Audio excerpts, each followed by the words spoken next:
आपने एक ऐसे पत्थर के बारे में सुना होगा कि जिससे कोई भी वस्तु छूने पर, स्पर्श होने पर वह वस्तु सोने की बन जाती है। जी हाँ दोस्तों, मैं बात कर रहा हूँ पारस पत्थर की, जो कि आज अपने देखने जा रहे हैं। मैं डीपी पारिक आप सभी का एक बार फिर से स्वागत करता हूं। आज अपने करौली जिले से करीब 40 किलोमीटर दूर स्थित मासलपुर तहसील के अंदर आए हैं और इस तहसील में स्थित है एक इतिहास प्रसिद्ध तिमनगढ़ का किला। राजा तिमनपाल, जो कि विजयपाल के वंशज थे, यदुवंशी राजा, उन्होंने इस किले का निर्माण करवाया था। और इस किले के बगल में ही एक झील है, वहाँ भी अपने चलेंगे, जिससे पारस पत्थर की कहानी जुड़ी हुई है। और विश्व प्रसिद्ध अष्ट धातु की मूर्तियाँ जो हैं वो बनाने का कारखाना इसी तिमनगढ़ दुर्ग के अंदर था। और कहते हैं कि आज भी यहाँ खजाना जो है वो दबा हुआ है। तो अपने खजाने की भी खोज करेंगे और उस पारस पत्थर को भी ढूंढेंगे और तिमनगढ़ का किला भी देखेंगे। ये जो आप मेरे पीछे देख रहे हैं ये पूरा डांग इलाका है। मासलपुर तहसील जो है वो करौली जिले की सबसे गरीब, सबसे निम्नतम तहसील है। तो ये जो आप इलाका देख रहे हैं ये पूरा इलाका डांग इलाका है और यहाँ आपको चारों ओर कोई नज़र नहीं आएगा, बिल्कुल सुनसान इलाका है यह। तो अभी करीबन 5-6 किलोमीटर और दूर है, तो अपने चलते हैं तिमनगढ़ किले पे और आपको आज तिमनगढ़ का किला दिखाएंगे।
ये तिमनगढ़ के किले की ओर जाने का मुख्य रास्ता है, जो कि जिसकी सीढ़ियाँ जो हैं वो बारिश से अब बिल्कुल जर्जर हो गई हैं। आप देख पाएंगे कि अब यहाँ जाने का रास्ता है वो भी अवरुद्ध हो गया है।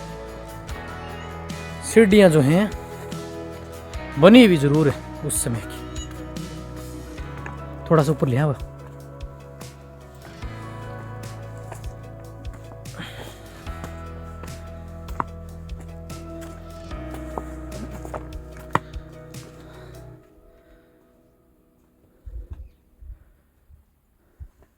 ये जो आप गेट देख रहे हैं ये तिमनगढ़ किले का मुख्य गेट है। इस किले का निर्माण 1100 ईस्वी के अंदर करवाया गया था। कहते हैं कि इस किले को इतनी बार बनाया गया है और इतनी बार तोड़ा गया है कि जिसका इतिहास में कोई वर्णन नहीं है। दोस्तों 1100 ईस्वी में सबसे पहले इसको बनाया गया था और कहते हैं कि फिर 1100 से लेके और 13वीं शताब्दी तक यहाँ मोहम्मद गौरी के सेनापति कुतुबुद्दीन ऐबक का यहाँ पर अधिकार रहा था। उसके बाद में 1244 ईस्वी में यदुवंशी राजा तिमनपाल का यहाँ अधिकार रहा और तिमनपाल ने अंतिम रूप से इस किले का जीर्णोद्धार जो है वो करवाया था। तो आइए दोस्तों अपने इस किले के अंदर चलते हैं, पहाड़ी के ऊपर से देखेंगे कि किला जो है वो अब कितना बचा हुआ है। तो आइए मेरे साथ अपने अंदर की ओर चलते हैं।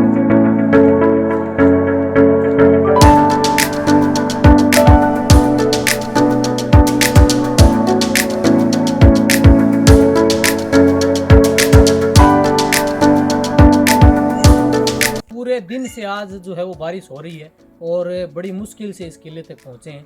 करीबन 4 घंटे हो गए चले हुए और अब जाके यहाँ किले के अंदर पहुंचे हैं।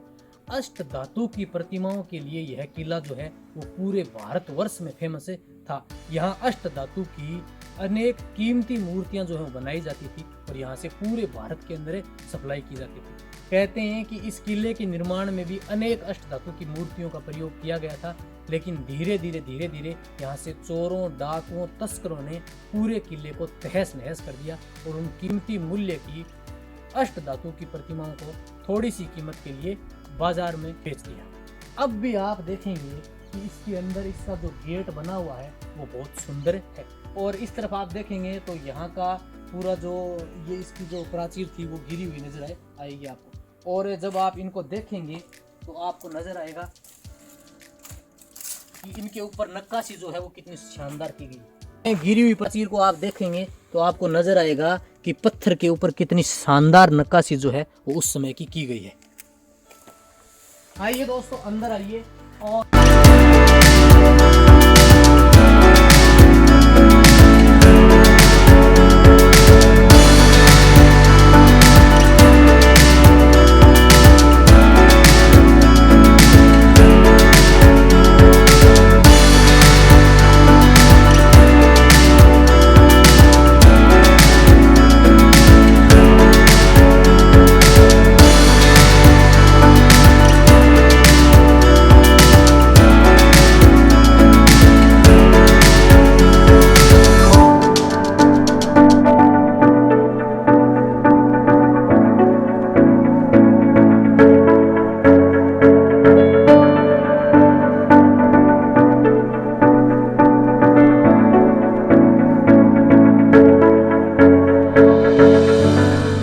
स्थानीय सरकार या राज्य सरकार का जो है वो इसके ऊपर बिल्कुल भी ध्यान नहीं है। अगर इस किले का सहजता इसको रखी जाती तो आज यह किला पर्यटकों के लिए एक फेमस स्थल होता, क्योंकि इसके सामने सागर लेक जो है वो बनी हुई है, जिसके अंदर पारस पत्थर की कहानी उससे जुड़ती है।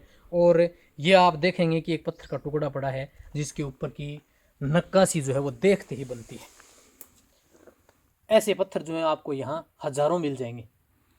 और इसके अलावा आज भी कहते हैं कि इस किले के तलहटी में जो है वो राजा का खजाना जो है वो छुपा हुआ है, जिसकी खुदाई आज भी यहाँ के स्थानीय लोग जो हैं वो करते रहते हैं। तो आइए दोस्तों इसके अंदर की ओर चलते हैं। यहाँ सामने जो है वो एक द्वार जो है वो और बना हुआ है, तो अपने उसके अंदर चलते हैं और उस तरफ से इसका व्यू देखते हैं और फिर अपने इसके ऊपर भी चलेंगे। आइए।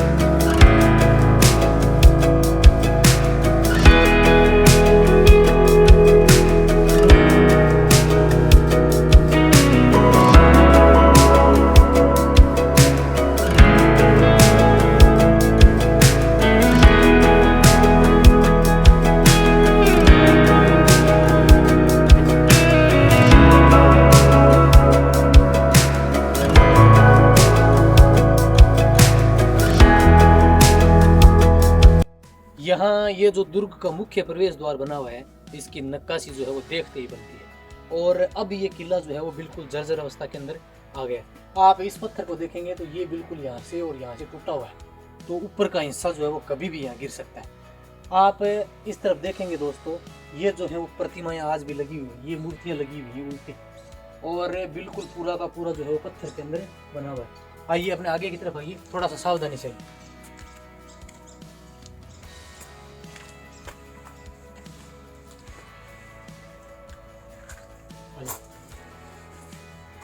राजा तिमनपाल के द्वारा 11वीं शताब्दी में बनाया गया यह किला करौली जिले की मासलपुर तहसील में पड़ता है, जो करौली डिस्ट्रिक्ट से करीब 40 किलोमीटर दूर स्थित है।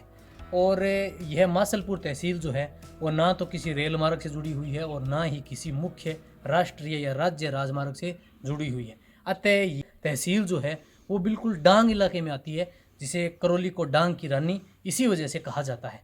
यहाँ की जनसंख्या जो है वो बहुत कम है और यहाँ के लोगों का मुख्य व्यवसाय जो है वो पत्थर और पशुपालन है। खेती भी यहाँ बहुत कम है, क्योंकि पूरा इलाका जो है वो पत्थरों का इलाका है, जिसे डांग इलाका कहा जाता है। आप यहाँ से पूरा दुर्ग का प्राचीर जो है वो देख पाएंगे। इस तरफ से अपने आए हैं, ये मुख्य प्रवेश द्वार है, और दुर्ग के इस तरफ प्रवेश करने के 2-3 द्वार जो है वो उस समय बने हुए थे, जो बिल्कुल आज आपको खंडर दिखाई देंगे। चारों ओर से पत्थर जो हैं वो आपको बिखरे हुए आपको यहाँ पे दिखाई देंगे।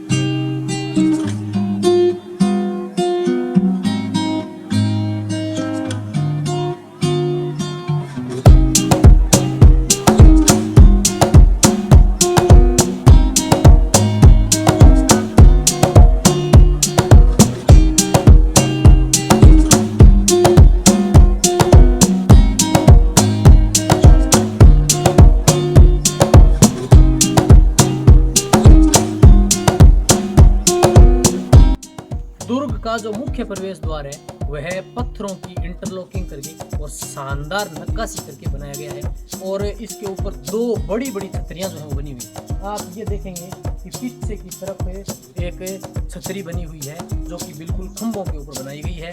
और अब इसकी हालत जो है उसका अंदाजा आप लगा सकते हैं कि इसके ऊपर जो है वो पेड़ इसके अंदर से निकल गए। तो यहाँ ऑक्सीजन की कितनी कमी होगी आप यहाँ खुद अनुमान लगा सकते हैं।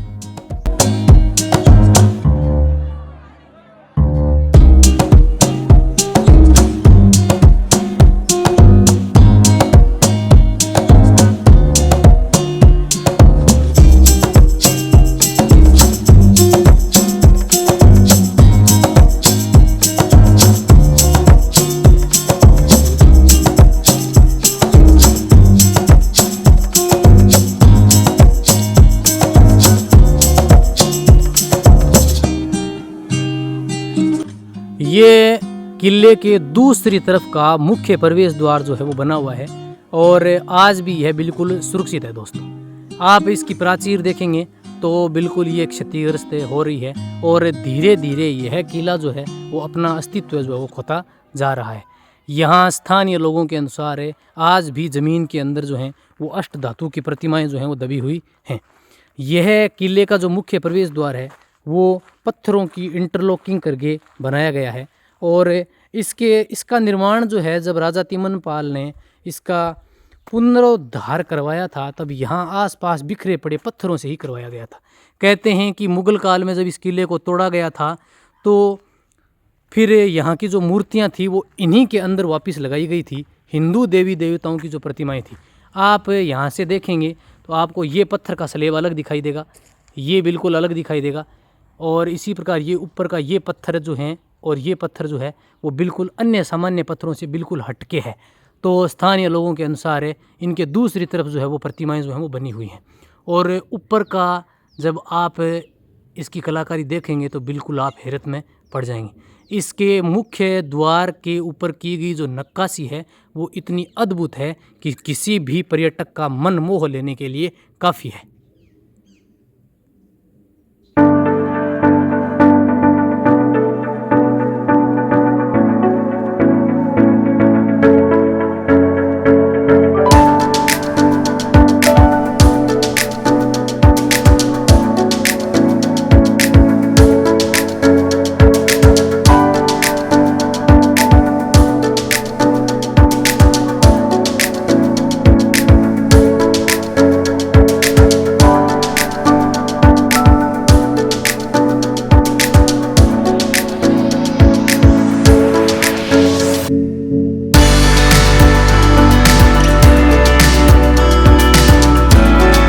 आपने सोने का अंडा देने वाली मुर्गी कहानी के बारे में सुना होगा।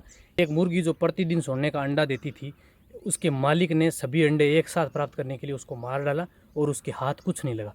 बिल्कुल ये कहानी जो है वो इस दुर्ग के ऊपर चरितार्थ होती है, क्योंकि अष्ट धातुओं की प्रतिमा के लिए जाना जाने वाला यह किला यहाँ के तस्करों, डाकुओं, चोरों ने और मुग़ल शासकों ने इस तरह तोड़ा कि आज यहाँ पर कुछ भी नहीं है।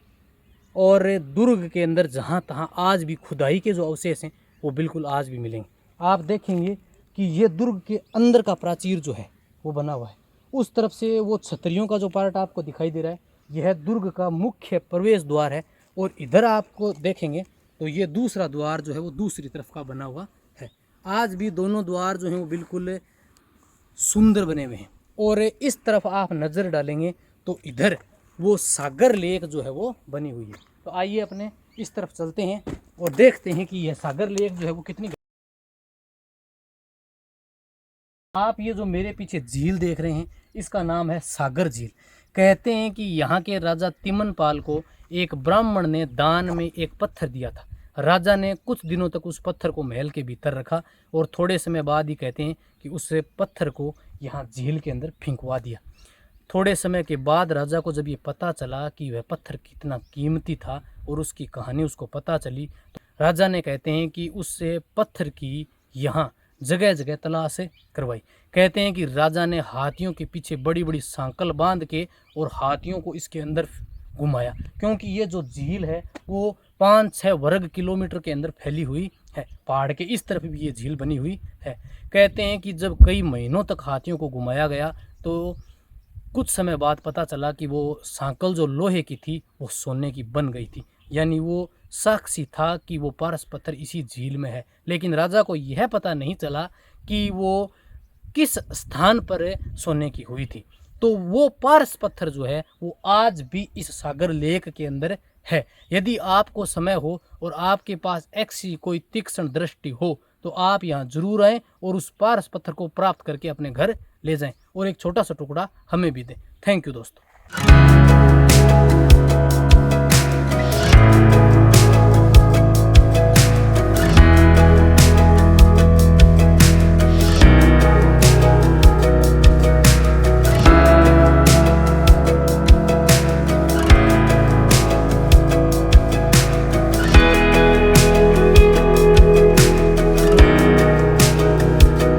दुर्ग का ये जो अंदर का हिस्सा है वो कितना टूटा हुआ है ये आप अंदाज़ा देख कर लगा पाएंगे।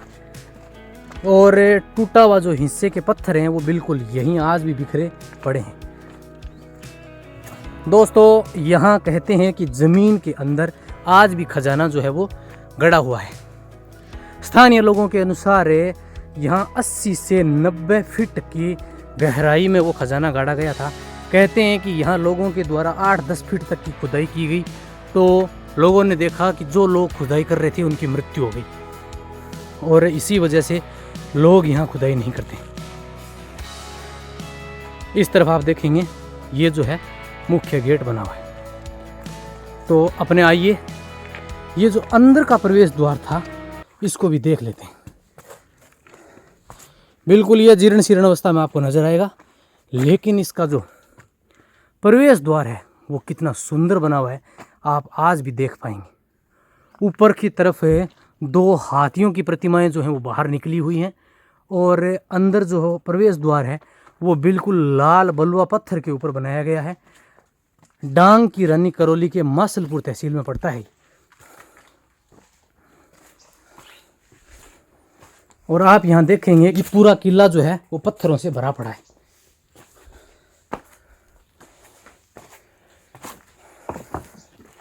ये किला जो है वो देखने में छोटा लगेगा, लेकिन इसकी जो प्राचीर है वो 2-3 वर्ग किलोमीटर के अंदर फैली हुई है।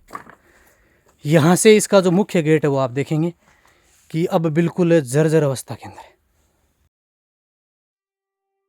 अगर आप तिमनगढ़ का किला घूमना चाहते हैं तो आपको मेरी तो ये एडवाइस होगी कि अगर आप देखना चाहते हैं तो YouTube के वीडियो के माध्यम से देखें, और अगर फिर भी आपकी घूमने की इच्छा हो तो यहाँ कभी अकेले नहीं आएं,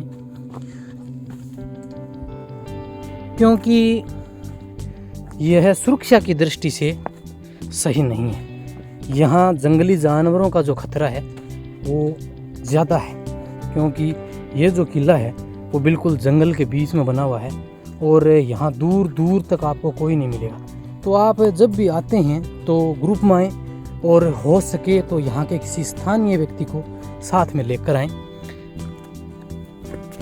दोस्तों दुर्ग के ऊपर की जो प्राचीर है वो काफ़ी अब जीर्ण शीर्ण हो गई है। यहाँ अंदर ये करीबन 3-4 वर्ग किलोमीटर के अंदर फैला हुआ है। अगर आप इस तरफ देखेंगे तो यहाँ नीचे की ओर आपको एक जैन मंदिर दिखाई देगा और जैन धर्म के 24वें तीर्थंकर महावीर जी की प्रतिमा भी जो है वो लगी हुई है। आप यहाँ से देखेंगे दोस्तों तो दुर्ग की प्राचीर आपको दिखाई देगी। आगे से मैं कहूँ थोड़ा सा आगे आके देखें आप, और उस तरफ आप देखेंगे आगे तो वहाँ महल बने हुए नजर आएंगे आपको। ये जो इस तरफ बन रहे हैं ये महल हैं उस समय के, जो बिल्कुल खंडित हो गए। उधर उस तरफ कोने में एक छतरी बनी हुई है और उस तरफ भी एक चौकसी सुरक्षा का ऐसा पॉइंट बना हुआ है। हालांकि आप देखेंगे तो इसके अंदर अब जो है वो चारों ओर जंगल दिखाई देगा, तो यह घूमने की दृष्टि से बिल्कुल भी सुरक्षित नहीं है। तो जैसा कि मैंने आपको बताया, आप जब भी यहाँ घूमने आते हैं तो कभी अकेले नहीं आएँ, क्योंकि यह सुरक्षित नहीं है। और अगर आप फिर भी यहाँ आना चाहते हैं तो ग्रुप में आएँ और हो सके जहाँ तक यहाँ के किसी स्थानीय व्यक्ति को साथ लेकर आएँ।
दोस्तों ये जो भाग आपको दिखाई दे रहा है ये है सागर झील, जिसे सागर लेक के नाम से जाना जाता है। 5-6 वर्ग किलोमीटर के अंदर ये फैली हुई है। और पारस पत्थर की कहानी जो आपने सुनी है वो पारस पत्थर इसी झील की तलहटी के अंदर है आज भी। लेकिन कहते हैं कि यह झील जो है वो बहुत गहरी बनी हुई है। और तिमनगढ़ का जो किला है, ये जो आप सामने पहाड़ी देख रहे हैं, तिमनगढ़ का फोर्ट बना हुआ है। सामने ये जो आपको दिखाई दे रहा है ये तिमनगढ़ में प्रवेश करने का मुख्य प्रवेश द्वार है। 2 प्रवेश द्वार बने हुए हैं, एक पहाड़ी के उस तरफ बना हुआ है और एक जो ये आपको सामने दिखाई दे रहा है। करीबन पहाड़ी के ऊपर 5-6 वर्ग किलोमीटर के अंदर ये फैला हुआ है। और इसकी प्राचीर जो है वो बिल्कुल कुंभलगढ़ दुर्ग की तरह आपको दिखाई देगी। चौड़ी 5 से 10 फीट की चौड़ी प्राचीर जो है वो इसके चारों ओर बनी हुई थी, जो कि अब बिल्कुल टूट सी गई है। यहाँ आपको इस झील के चारों ओर कुछ मंदिर जो हैं वो दिखाई देंगे। यहाँ सामने की तरफ एक गोमती धाम जो है वो उस पहाड़ी के ऊपर बना हुआ है।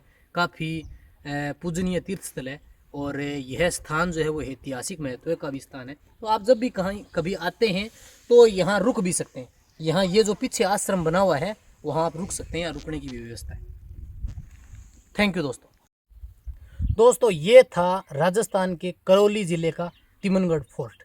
आपको हमने जितना ये किला बचा हुआ है उसके सारे अवशेष दिखाए, यहाँ की सागर लेक दिखाई और यहाँ की जो सुप्रसिद्ध कहानी है उसके बारे में भी बताया। दोस्तों आपको तिमनगढ़ फोर्ट का यह वीडियो कैसा लगा हमें कमेंट करके ज़रूर बताइए। अगर आपको ये वीडियो पसंद आता है तो वीडियो को लाइक कीजिए और अगर आपने अभी तक हमारे चैनल को सब्सक्राइब नहीं किया है तो चैनल को ज़रूर सब्सक्राइब कीजिए। मिलते हैं दोस्तों किसी अन्य लोकेशन पर। जय हिंद, जय भारत।